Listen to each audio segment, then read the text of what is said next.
नमस्कार किसान भाइयों, यदि आप इस साल फरवरी, मार्च और अप्रैल के महीने में मक्का की बुवाई करना चाहते हैं या मक्का की खेती करना चाहते हैं और किसी अच्छी वैरायटी का सिलेक्शन करने के बाद मक्का की फसल से 55 से 60 क्विंटल प्रति एकड़ का उत्पादन लेना चाहते हैं, तो किसान भाइयों आपने एकदम सही वीडियो पर क्लिक किया है। आप एकदम सही वीडियो देख रहे हैं, क्योंकि किसान भाइयों इस वीडियो के माध्यम से हम आपको मक्का की 4 ऐसी वैरायटी बताएंगे। यदि आप उन्हें सही समय से लगाते हैं और अच्छे से उनकी देखभाल करते हैं, तो मैं आपको गारंटी देता हूं कि आप अपनी मक्का की फसल से लगभग 50, 55 या 60 कुंटल तक की पैदावार एक एकड़ में ले सकते हैं किसान भाइयों।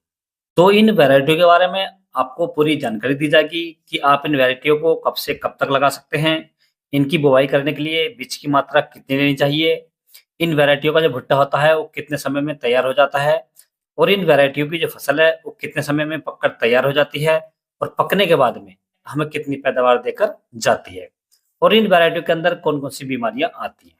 और किसान भाइयों वीडियो के अंत में बात करेंगे मक्का की फसल में बुवाई करते समय हमें कौन-कौन सी खादों का प्रयोग करना चाहिए जिससे मक्का की फसल स्वस्थ रहे, बीमारी कम लगे, पौधे मोटे और तंदुरुस्त होकर चले किसान भाइयों। तो आप वीडियो को पूरा देखें, अंत तक देखें ताकि आपको सही जानकारी प्राप्त हो सके। और जो किसान भाई चैनल पर पहली बार आए, ये वीडियो को पहली बार देख रहे हैं, उनसे छोटी-सी रिक्वेस्ट है कि वीडियो को लाइक कर लें, चैनल को सब्सक्राइब कर लें और पास वाली जो घंटी है, उसे भी दबा दें, ताकि हमारे आने वाले खेती संबंधित सभी प्रकार की वीडियो आपको सबसे पहले मिलते रहें। किसान भाइयों, मक्का की जो पैदावार होती है, वो बहुत सारी चीज़ों पर निर्भर करती है। जैसे यदि हम मक्का की फसल की बुवाई करते हैं, तो हमारे यहाँ का टेम्परेचर लगभग 18 से 25 के बीच होना चाहिए और जिस समय मक्का की फसल में दाना भरते हैं, यानी भुट्टा आ जाता है और उसमें दानों का भराव होता है,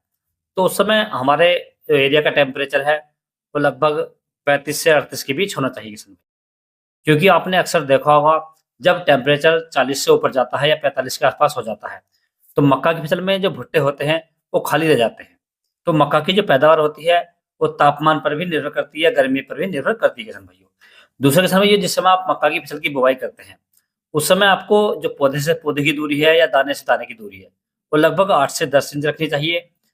और जो लाइन से लाइन की दूरी है, यानी जो कतार से कतार की दूरी होती है, जो लाइन होती है आपकी,